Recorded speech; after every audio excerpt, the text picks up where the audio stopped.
Good evening, everybody, and welcome to the September 2025 Outdoor Ethics and Conservation Roundtable. We're so glad to have you here. We've got a great topic. We've got a lot of great speakers this evening, and a lot of fun stories will be told, I believe. So we're going to be looking at what's been happening with Leave No Trace training tonight. So we're going to follow our usual agenda. After our opening, we'll have our safety moment. And then we'll go right into our main topic. After that, we'll have our announcements and a closing, and we'll turn off the recording. And if people want to hang around a while and chat, we can hang around a while and chat. So if you'd please join me in the Pledge of Allegiance, Scout Salute. I pledge allegiance to the flag of the United States of America and to the republic for which it stands, one nation, under God, indivisible, with liberty and justice for all. 2. Scout sign.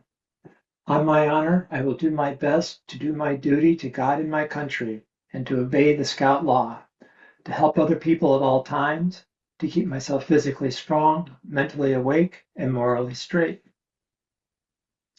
Scout law. The Scout is trustworthy, loyal, helpful, friendly, courteous, kind, obedient, cheerful, thrifty, brave, clean, and reverent. 2. The outdoor code.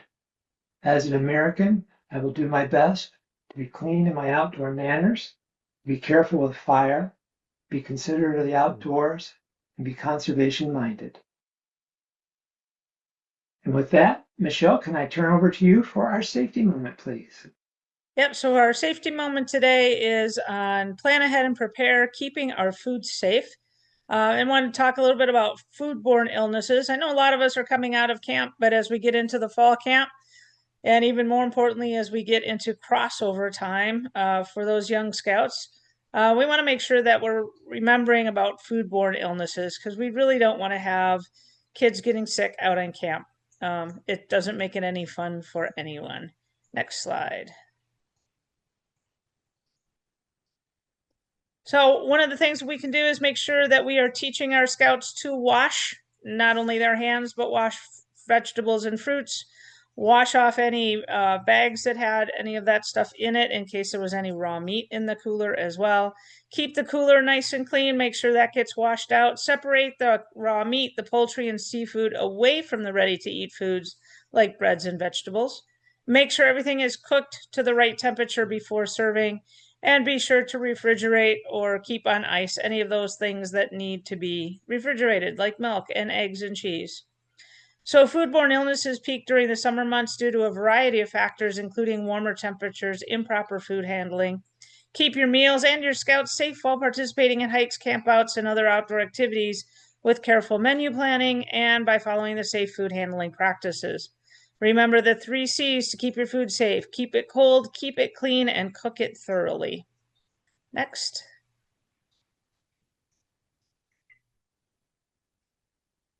Remember that gastroenteritis is one of the most common infectious diseases encountered when camping. Vomiting, diarrhea, and abdominal cramps can begin to appear hours after ingestion. Again, make sure it's kept cold. We want that bacteria to grow slowly. Keep it clean. Start with clean hands by utilizing soap. I always tell scouts to be sure soap is always best. Only use a hand sanitizer if you have to. And then cook it thoroughly. Remember that many scouts are cooking their food for the very first time, and they don't necessarily understand how to make the food cooked properly or thoroughly, especially when we're working with raw chicken or raw meats. I see it every time when we're doing our foil packets. They'll come in and it's still like kicking and breathing. So make sure that if you have a lot of young scouts and that has been a problem, just invest in a digital meat thermometer and help them out a little bit so they can get a feel for what it looks like when it's done. With that, that is your safety moment for tonight. Remember the 3 C's: keep it clean, cook it, and keep it cold. Thank you, Michelle. So tonight's topic is really I think I have to say it's one of the best team efforts I've seen for our roundtable so far. And what I'm going to do is I'm going to turn this back to Michelle to lead us through it because she's the one who pulled it all together for us tonight. So if you want to jump to the next slide right away, Paul. Oh, yep, there you go. So when I was looking at this topic, I thought, what a great way. We've had some really fantastic courses that have happened in 2025, but I think we would be amiss if we didn't take a look backwards a little bit. So I invited Charlie Thorpe, and for those that haven't met Charlie yet, Charlie is a great mentor. He's been around our committee and working on all of the Leave No Trace trainings since the very beginning. Charlie took one of the first master educator courses way back when it was a master educator with Knowles, even before Scouts had it available. And so I wanted to have Charlie kind of take us back in time a little bit and tell us what were our humble beginnings in this process. And then we'll jump into what we accomplished in 2025 and what we hope to accomplish in the future. So with that, I am very pleased to introduce Charlie Thorpe. And again, for those that haven't met him, Charlie has been around and he has a wealth of knowledge. And I'm proud to call him a mentor and a friend. So Charlie, with that. Thank you, Michelle. And I have to admit, there was a bit of confusion back in the older days because there wasn't any way that those of us who had the training, the Leave No Trace training, could get together in scouting. But then the Bureau of Land Management, Stu Jacobson, a scouter out of Utah, was the Leave No Trace coordinator for BLM, and he got a team together to present Leave No Trace at our jamborees and our NOACs, the National Order of the Arrow conferences, all through the 90s. And it was phenomenal. I figured that we presented through the 2001 jamboree at Fort A.P. Hill. We had presented Leave No Trace in some fashion, usually about an hour presentation, to over 55,000 people in scouting. And the response was huge. And it was obvious to us that we needed to do our own training, and we needed to do something with all this enthusiasm and interest. And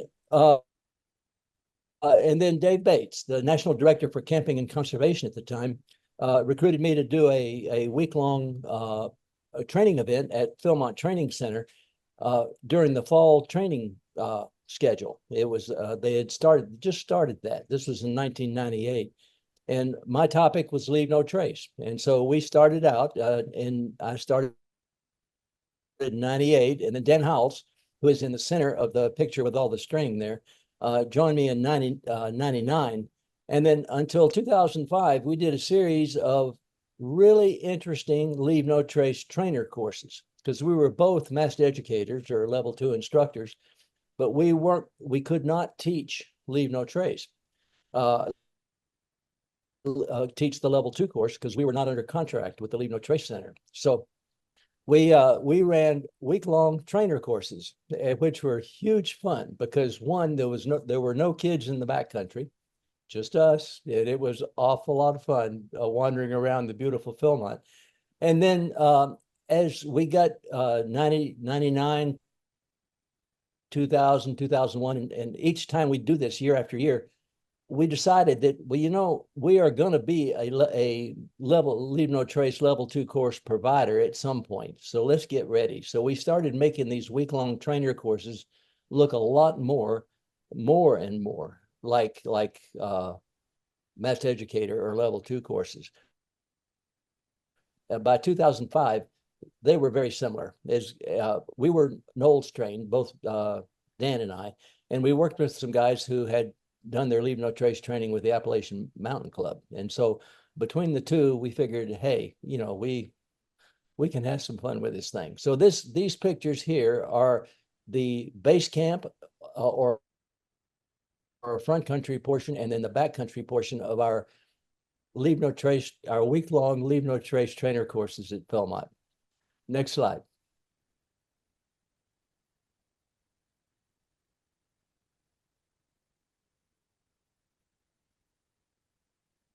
All right, in 2005, Dave Bates, he's the center. He's the guy in the center with his hands up. as I said, he was the National Director for Camping and Conservation at the time.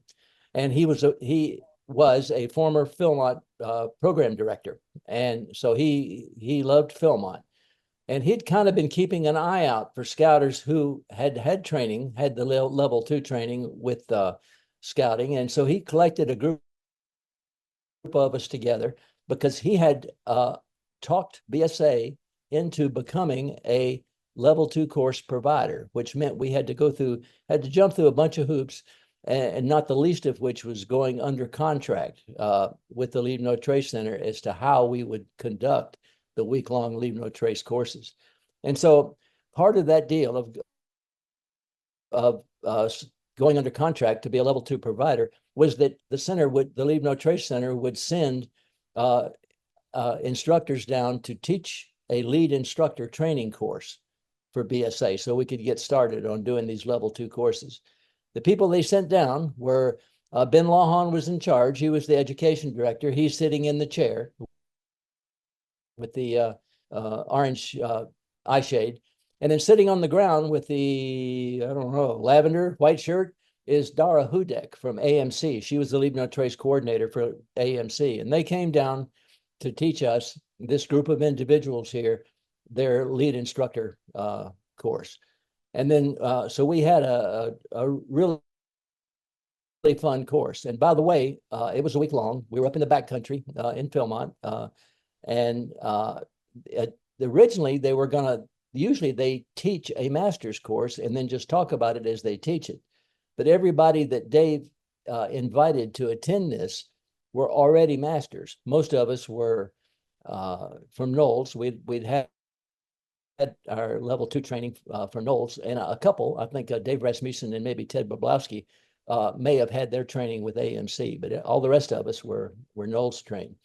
And so he didn't have to do a master's course because we were all familiar with it already. So we spent the whole week talking about, well, how in the world can we ever get all this going in scouting?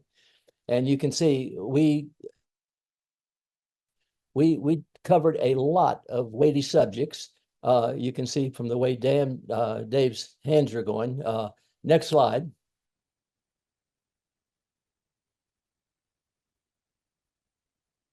One of the more weighty subjects was, all right, does it smell like vanilla or butterscotch? But that was one of the few times that we talked about something other than Leave No Trace training and scouting. Next slide. One of Dave's dreams, the way he wanted to get this going, is he wanted to start out by doing master's courses or level 2 courses at each of our high adventure bases, and starting with his alma mater, which was Philmont. And so our first course that we did in scouting was for the Philmont staff in May of 2006.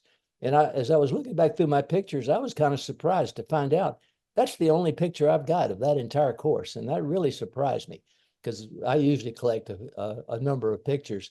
But that's what I thought was interesting about this. This was our graduation photo, was the mix of staff that Dave put together from Philmont. The guys in blue shirts, guys and lady in blue shirts, are all Philmont training rangers. The 3 people in the back are con staff, the conservation staff at Philmont. And then the one gentleman in the middle with the dark green shirt and tan pants was from Philmont Training Center. He was Philmont Training Center staff. And so that, I thought that was a good mix. And to me, that really set the tone for what we could accomplish at Philmont in the future, because you can't ask for better support than that. Just real quick, the instructors on that course were myself and Ray Cook, who's on the left in the white shirt. And then Ted Boblowski is right behind me in the dark shirt. And then behind one of the blue shirts is Scott Anderson, our current committee chairman. He was one of the co-instructors on the course. And then Dave was there to urge us on as we went. Next slide. So wanting to get all the adventure bases, the next course was at Northern Tier in September. We did it over the Labor Day weekend. We did it a week-long course with the Labor Day weekend in the middle of it. And it was a double course. We had so much interest. There were Northern Tier staffers and volunteer scouters. This was our first course where we included volunteer scouters. Next slide.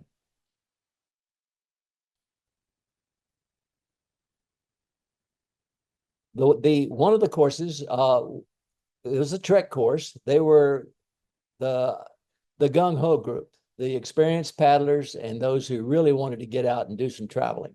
They went to Canada. They paddled from Ely there up into Quantico in their 3-day field experience for this course. And you can see the Kevlar canoes that they had in the background there. I haven't had a chance to try those. I want to one of these days. But you can tell the Northern Tier staffers, because they've got the bib coveralls, and the 2 instructors. Dave Rasmussen was the lead instructor. He's in the green, kneeling down, and then Dave O'Leary is in the blue, got the blue vest on, and he was the co-instructor for the course. And they covered some ground. I was impressed. Next slide.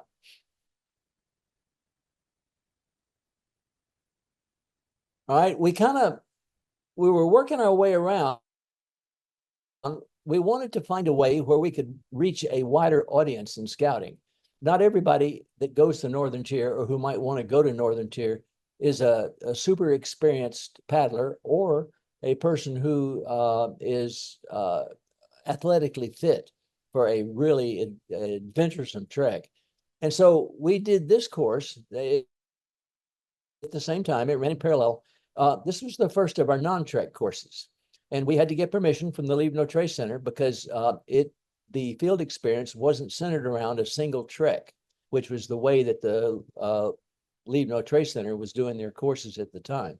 So we had to submit a proposal and got permission to offer a non-trek course.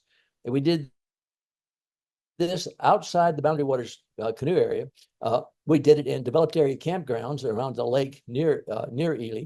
And as you can see from the left-hand picture, we got a scout trailer. One of the instructors, Ian Crossman, brought his troops trailer up from Minneapolis, and we had pretty comfortable digs during the developed area camping part of the program. And then we paddled out for the pristine. We paddled about 2 miles down the lake. We didn't go anywhere near as far as the other guys did.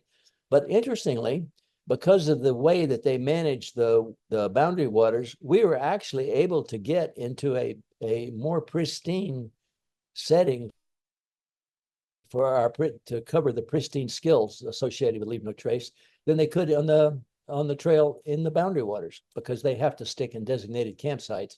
We were in the national forest and didn't have to do that. So we found, anyway, it turned into a great trip. Next slide. This picture is from that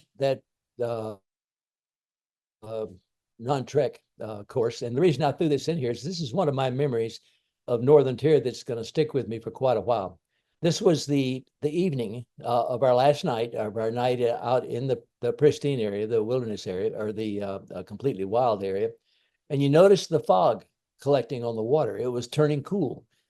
The next morning when we got up to paddle back, we had to paddle back fairly fast because we were competing with other folks for showers at Northern Tier.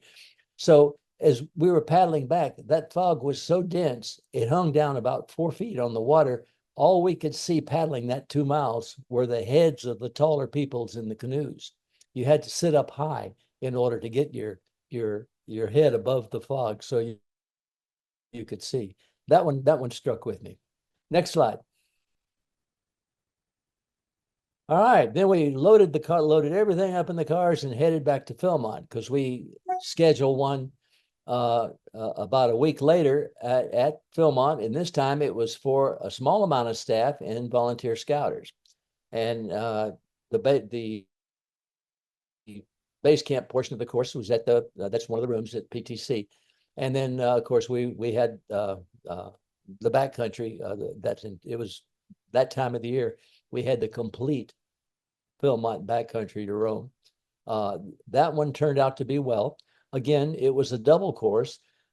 We did 2 treks, but we divided the treks up so that we had one trek that was a little bit longer and more arduous than the other.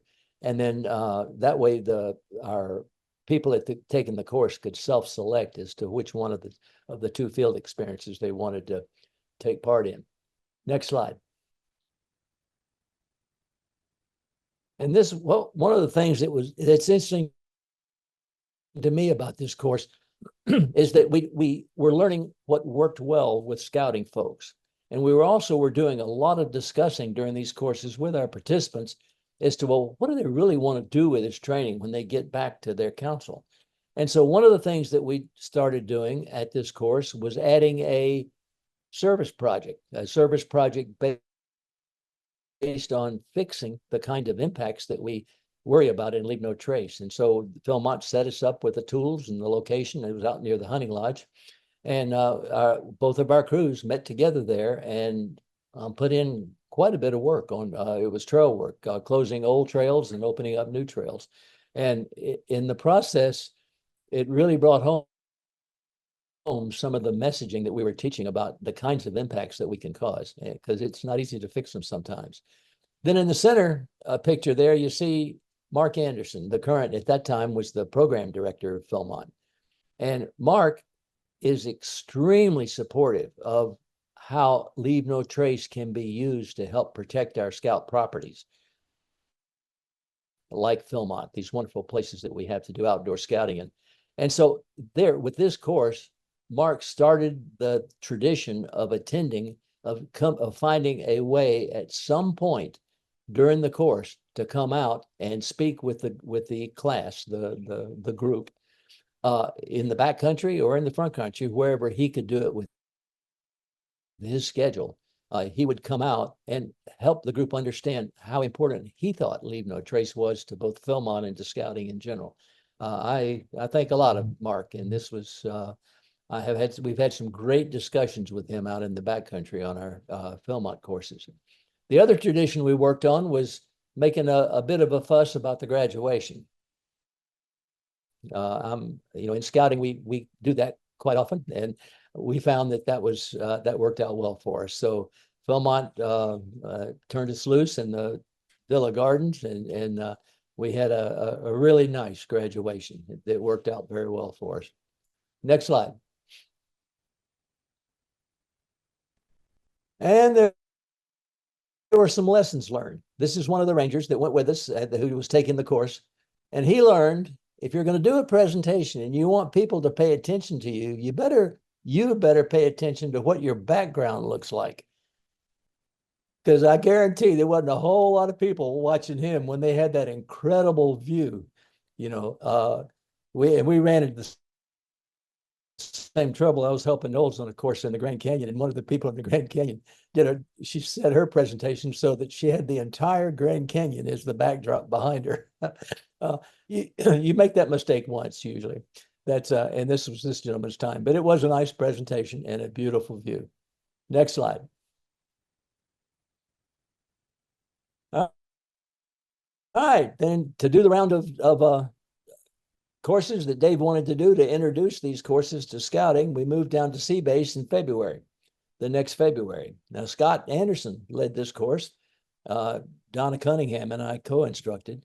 We started out at the, I'm trying to remember, Britton Center, is that the name of it? Back then it was almost new. It had not long since it had been converted from a shrimp factory or shrimp cannery or something.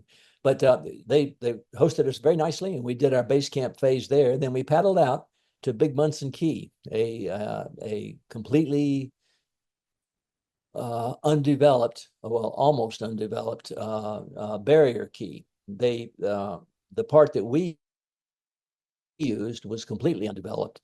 The part that there was another part of the key which they had put a composting toilet, and they had a really interesting gray water digester that one of the local universities had built for them there, and because they did their out island adventure programs there. And so we spent our field experience there.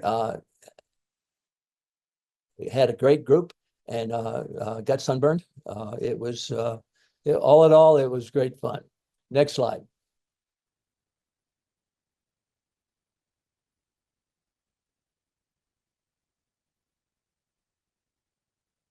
Now we started our local council courses. We did the after the round of doing the all the high adventure bases that we had at the time, the summit. We didn't have the summit yet. And I just thought I'd just touch on a couple of them that caught my attention. All of them are great. Those of us that were doing the courses were fascinated with the response that we were getting and how sharp the participants were, the scouting people. We were fascinated to find out that in scouting, I can't remember ever in all the dozens of courses that I've done, ever having to try to convince somebody to do good in the outdoors. Everybody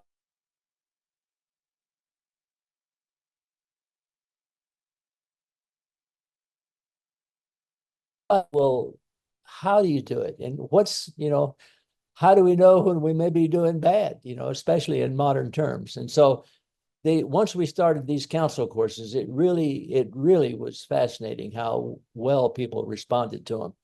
This course, the Gulf Ridge Council, that's up by Tampa. We actually used the camp right over the mountains from Tampa, the Gulf Ridge from Tampa, that was owned by the South Florida Council. They had 10,000 acres of, as you can tell, swamp. And so this was my first swamp course. And we had our feet stayed wet pretty much the whole field experience. We had some interesting visitors. There's one laying down there. He was about 6 feet long, I think. Didn't move a muscle the whole time we walked by. And then we made camp and we did our each night we'd be out in the palmettos, the palmetto, they call them palmetto forests. But anyway, that's fine. That's what they want to call them. That's up to them. But again, it was a wonderful course. Next course, our next slide.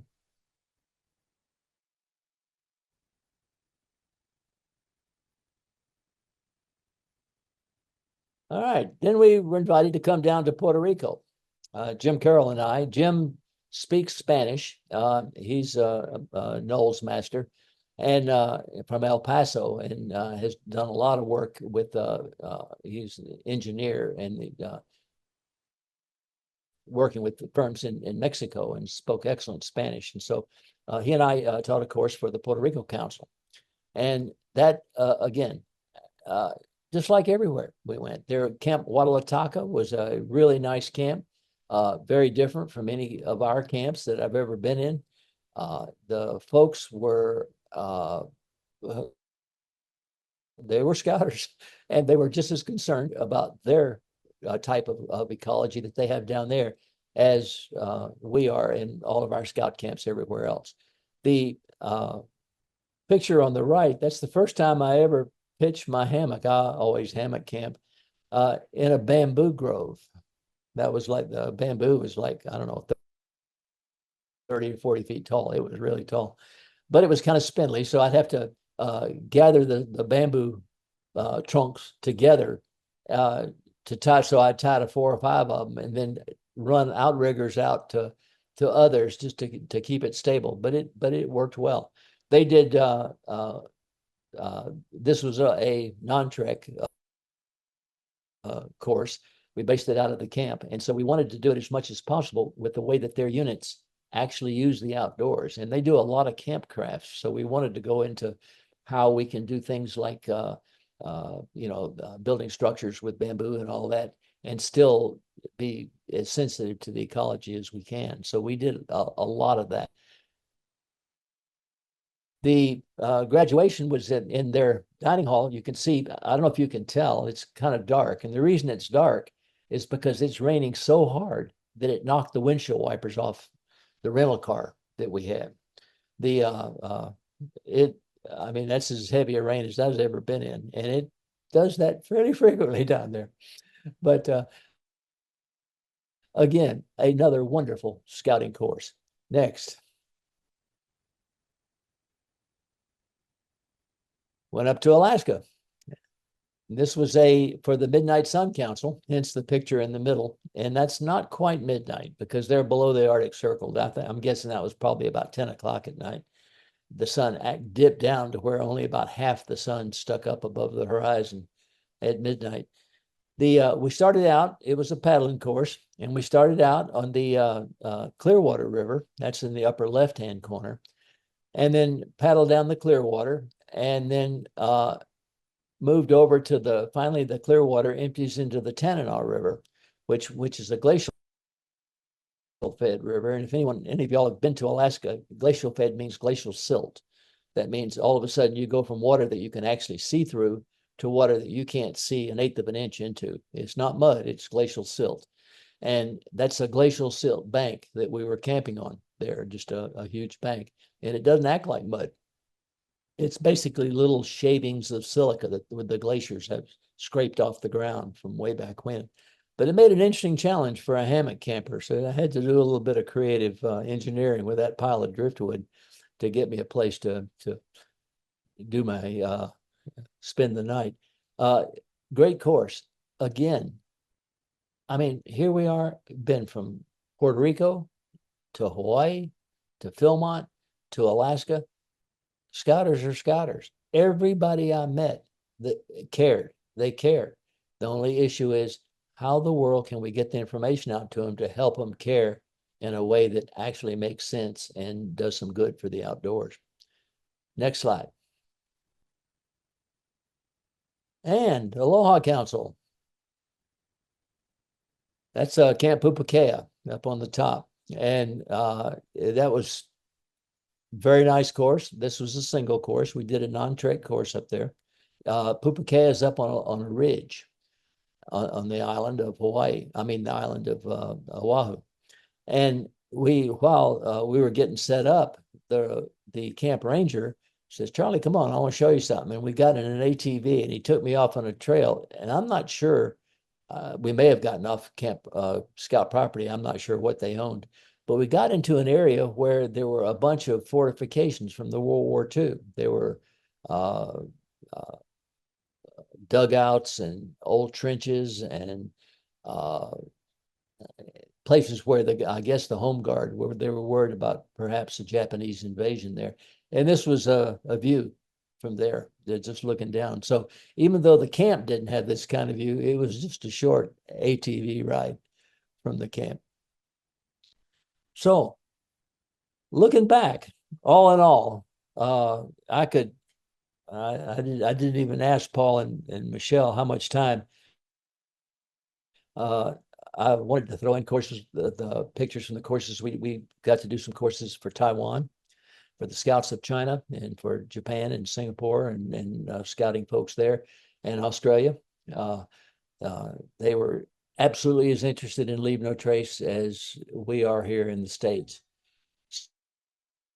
So all in all, if I'm hoping that folks, if you haven't had a chance to do a level 2 course, take it. Not only is it an opportunity to network with fellow enthusiasts, outdoor ethics and conservation enthusiasts in scouting, but it's also a great way to get started with knowledgeable and effective outreach on your part. So have at it, go to it. Thank you, Paul. Thanks, Charlie. Yeah, thank you, Charlie. Charlie, there were a couple, I think, fun questions like, do bear cans work on alligators, and aren't you the food in that case? But I would guess that depending on where you go, there's always something you got to watch out for. Well, it was kind of cool. And so our main alligator protection for our food was just keeping it at least 10 feet away from him, because as slow as they move, they basically just lay there and watch us. We ran into more active alligators doing a course in South Carolina than we did down there. So, we had to really work. That one was the slough where the alligators came up right behind the pavilion where we were doing our graduation meal. And so that alligator was watching the trimmings. We did a lot of chicken, and he was really interested in that chicken. What other questions do you have?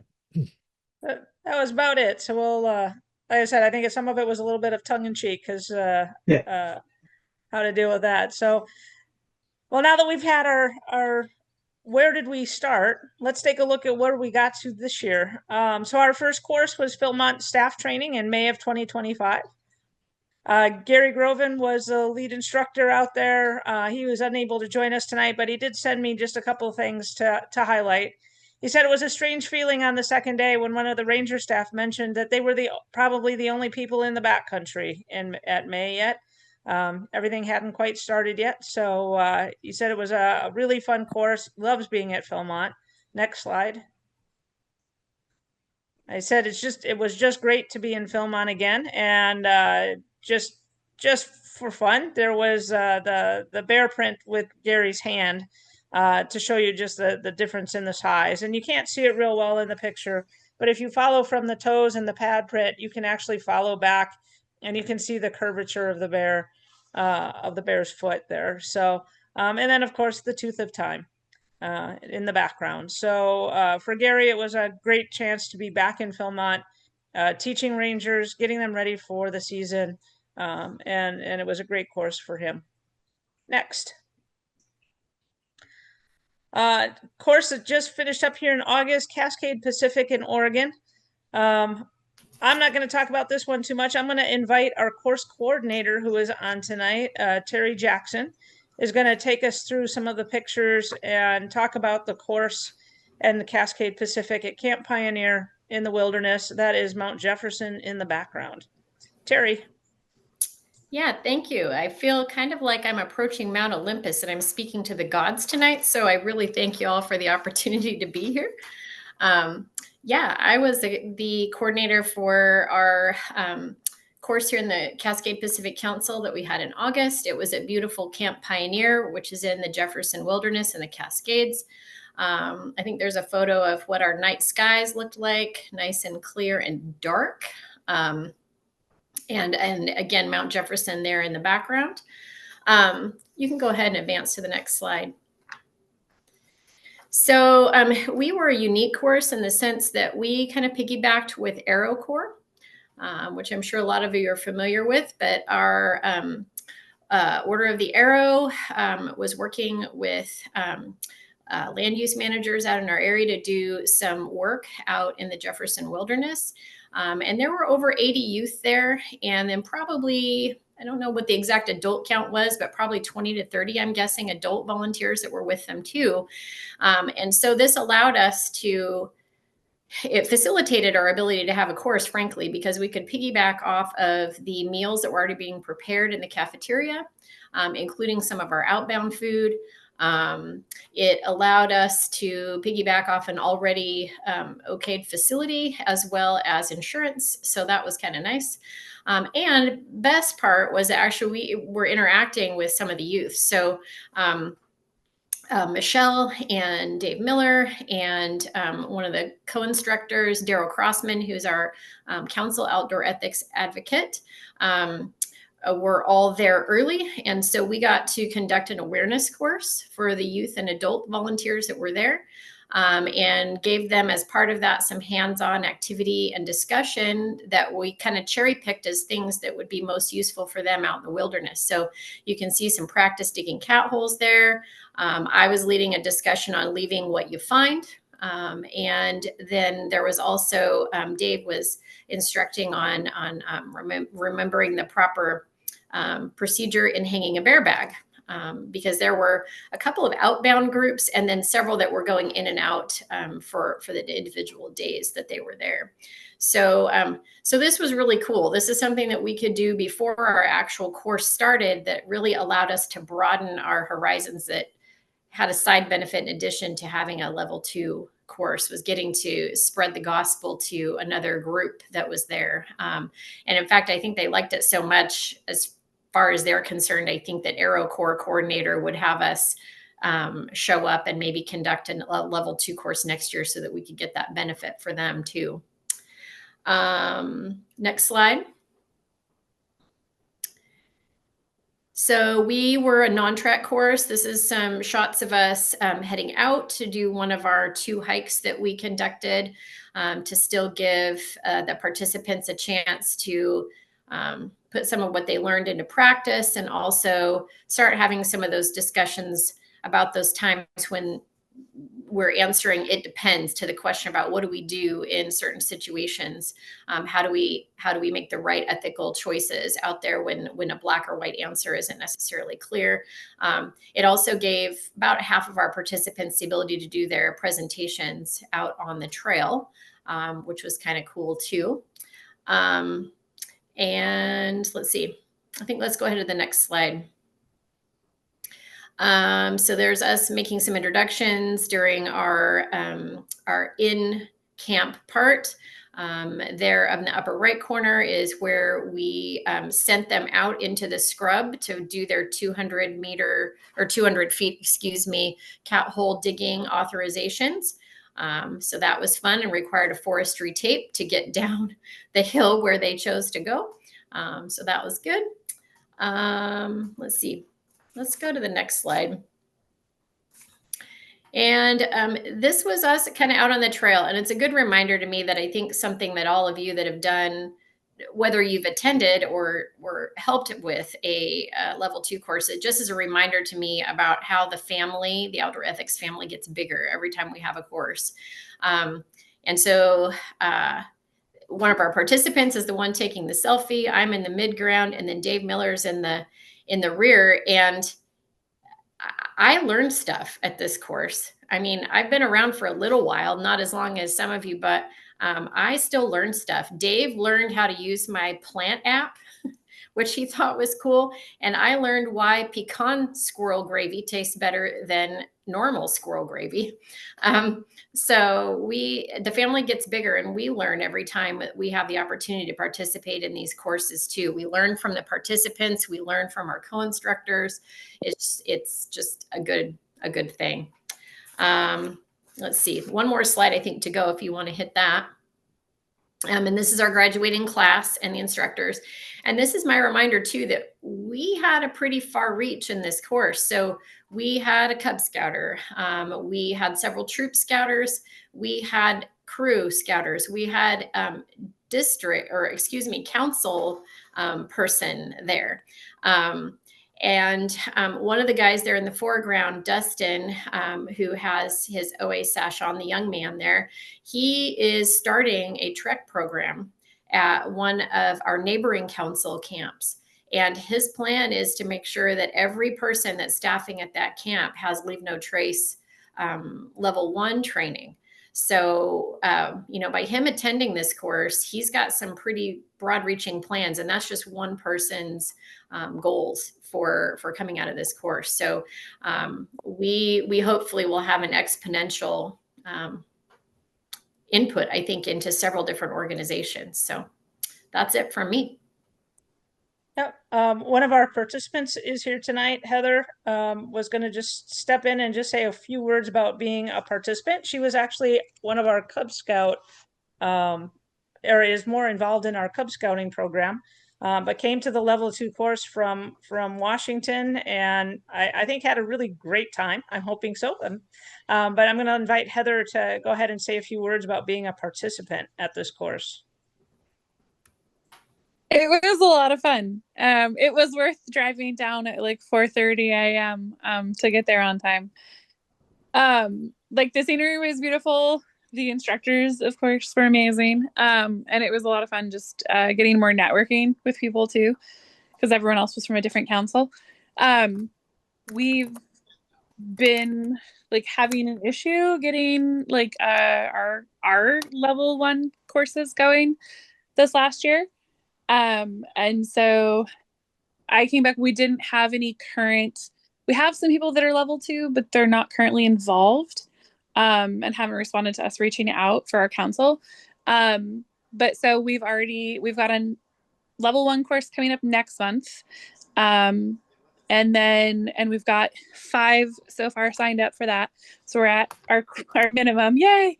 And then we're looking at trying to do some skills courses and some workshops and some outdoor ethics guide, training classes and stuff like that.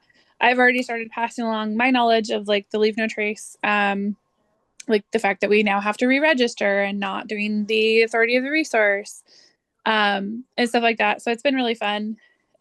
just passing along everything. And then, looking at the calendar for next year and possibly trying to get down to Missouri if it's there for the outdoor program stuff. And yeah, it was a lot of fun.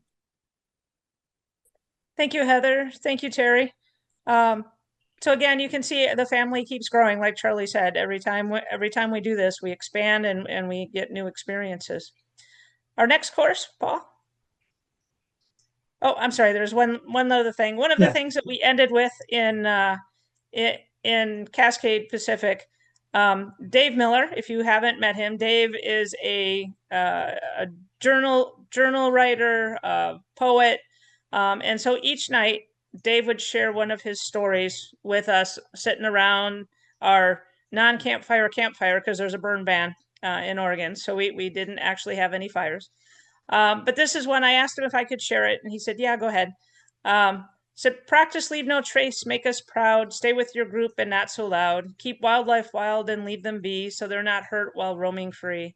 Take care with fires and keep them clean, woods and meadows, let's keep them green. Leave things you find for all to see, not trash, but things that used to be. You packed it in, so pack it out when breaking camp, look all about. Pitch your tent and make camp small. Centered trail tread is for us all. Know all the rules before you go, be prepared and use what you know. I think everyone from our group really enjoyed Dave's thoughts and stories each night as we closed. It was just a really neat way to close and have that thoughtfulness at the end. So that was our fun in Oregon. Now the next class, Yosemite 2025. Some of the members couldn't be here tonight, so they sent a little video. So Paul's going to play those. I'm Rob. I'm a scouter.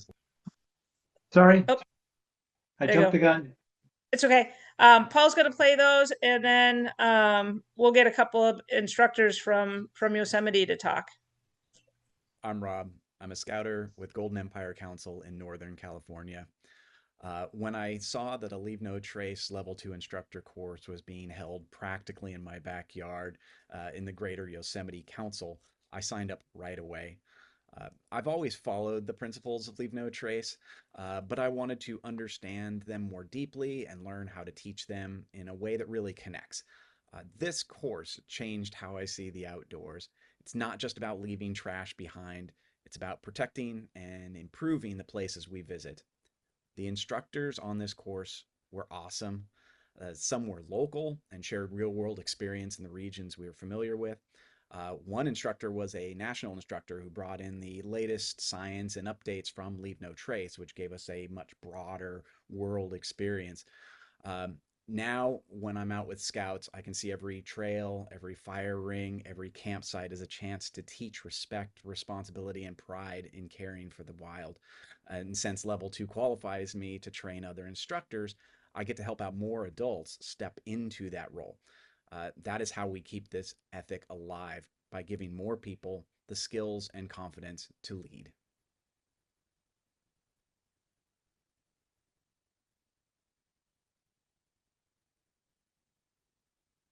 Let's see. James, are you on and able to walk us through some of the photos here?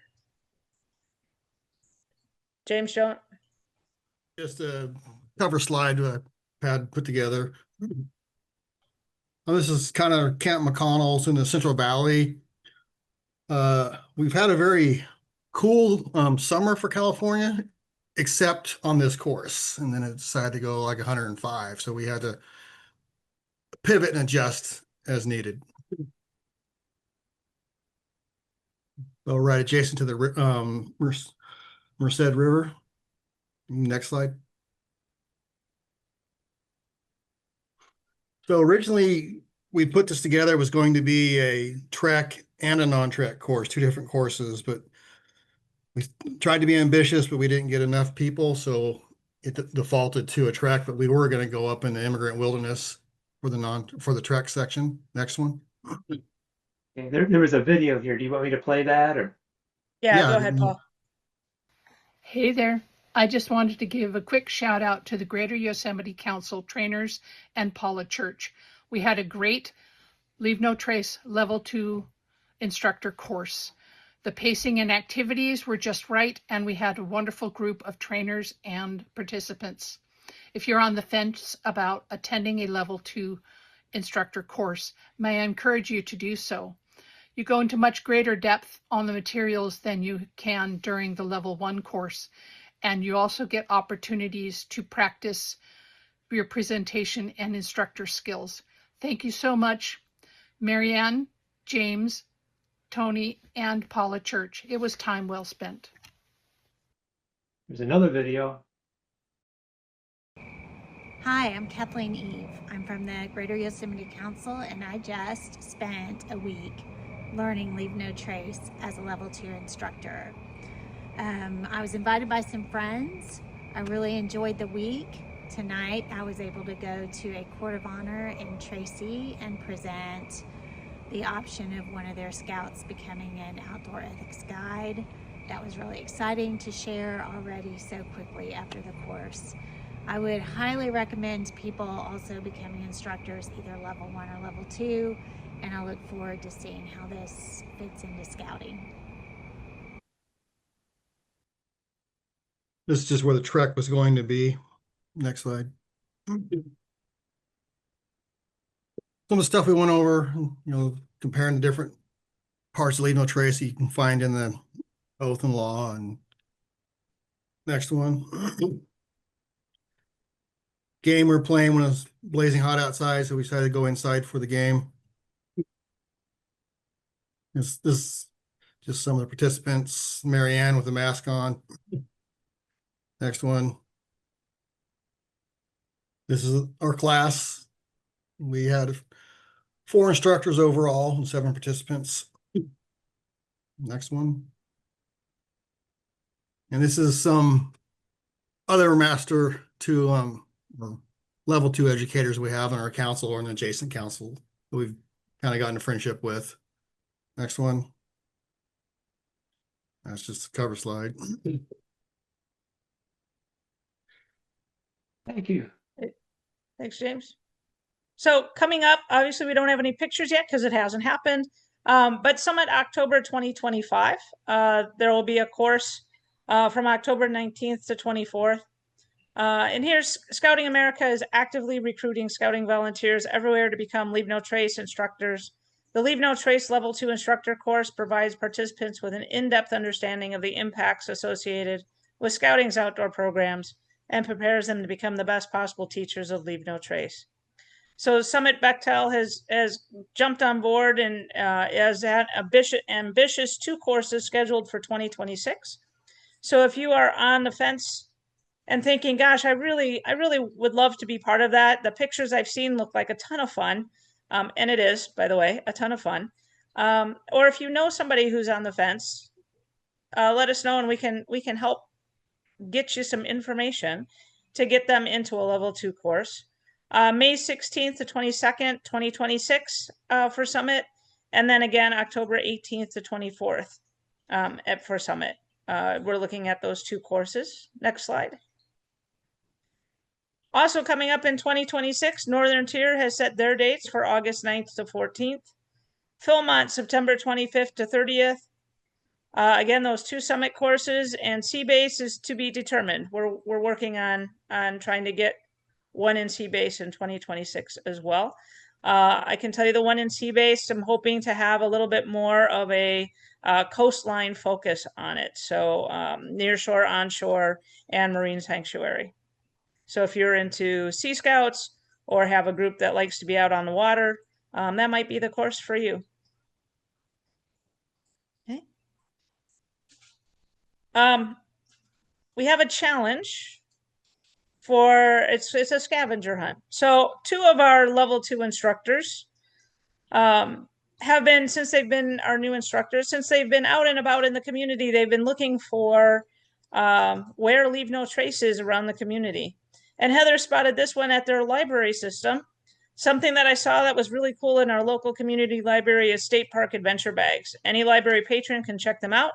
It has pocket guide brochures, small binoculars, a discovery pass to the state park pass, and a Leave No Trace for Kids card. And so it was already in the library system. So that's one awesome place outside of scouting to find Leave No Trace. And Paul, do you have another one? Oh, Nope. It was our other it. one will come soon. Yep. So yeah, and there are scholarships available. So you saw Don Howell's in some of Charlie's pictures there, and scholarships are available. So don't let money be an issue for not attending. So I'm going to pick it up now, and I wanted to give you folks just a quick intro. Leave No Trace has been putting together a whole lot of online courses lately, and I have to say I've found the ones I've taken to be quite good. So I put together a video, little walkthrough of it. I did it as a video because that way I won't talk too long tonight. So that's sorry. I know I intend to do that. I'd like to give you a quick overview of some of the training that Leave No Trace has produced lately. Over the last couple of years, they put a lot of effort into creating some high quality online courses for us to take.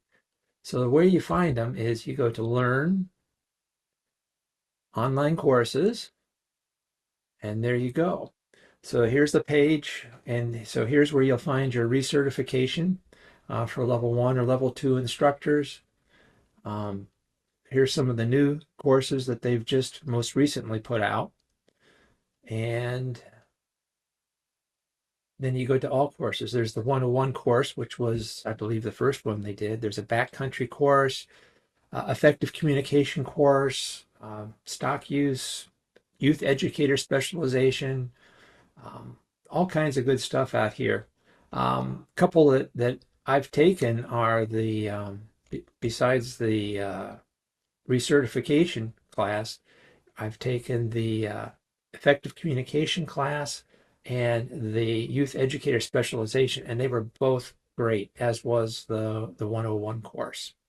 So to get to your courses and what you want to do, you would click on the course you want.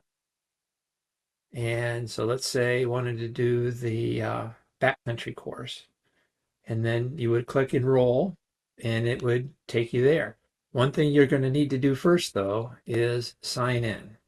So you want to come in and sign in. And now I have my dashboard here. You'll see the courses that I have signed up for.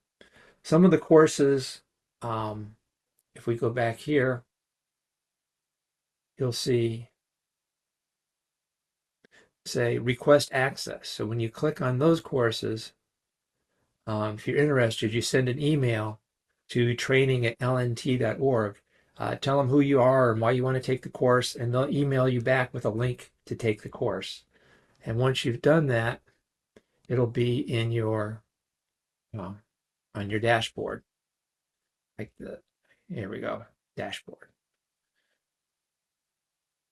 So just to tell you what's in here, the effective communication goes through all forms of communication. So it goes through authority of the resource. It goes through when is it appropriate to use authority of the resource, who should use authority of the resource, who should not, and also other forms of communication. If you're not using authority of the resource, how are some other ways you can communicate effectively with your friends? How can you communicate effectively using written materials, whether those are online, whether that's signage? How do you craft a good message? How do you get that out there so it actually makes a difference for people? How do you work on social media? All these things are covered in this course, so I would highly recommend it for you. The youth educator specialization actually goes through a lot of stuff that you did in your level 2 course if you took a level 2 course. Probably there wasn't enough time to do a lot of that for level 1 courses, but go through that, and it really puts all the stuff that pertains to youth. What are good techniques? How to so here's the agenda here. So how do you plan for teaching youth? Focus on building an ethic. How do you make it fun? How do you show everything is connected? All kinds of good topics in this course. And if you finish all these courses, of course, you get a certificate when you're done. So I highly encourage you to check these out.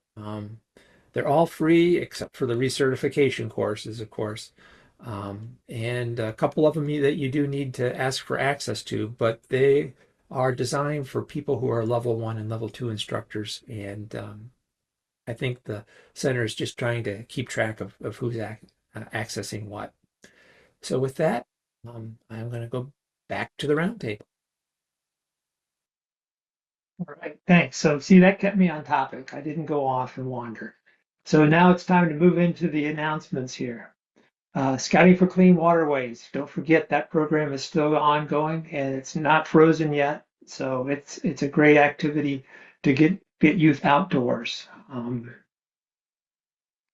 As always, I'm going to put out my request. Please send your pictures. I got some sent to me today and I love them. So next month you're going to start to see some new pictures in there. And I just love putting pictures in there. And if you've got some, please send them. Just send them to Roundtable at scouting-oec.org. And well, you'd be greatly appreciated. You get credit and see your name up on the future Roundtable. As always, your feedback is really important to us. I say this every month and I mean it every month.